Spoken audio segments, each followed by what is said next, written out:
yn yr Alban. Something is moving in Scotland, and friends, it's something big.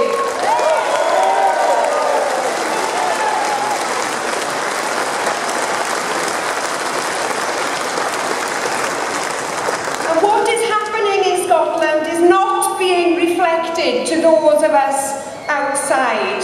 There has been a rebirth of democracy. People are taking an interest in a way that I have never experienced before.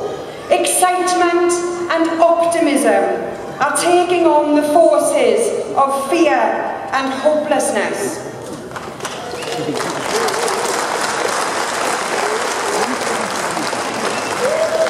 None of us can know the outcome of the result next Thursday, although I have to tell you, I have a very good feeling about it.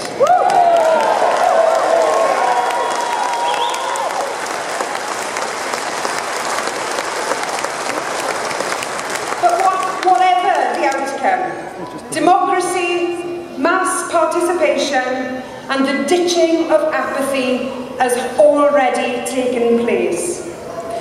We all understand what is at stake. On the 18th of September, the people of Scotland will be sovereign.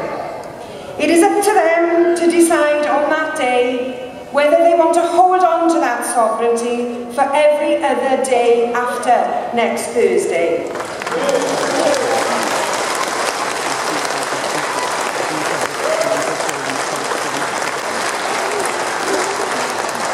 Today, as citizens of Wales, we gather to send our warmest wishes and our solidarity to the people of Scotland.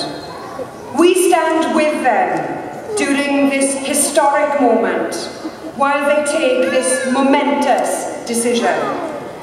From the capital city of Wales, o'r prif dinas Cymru, we say, go for it, Scotland!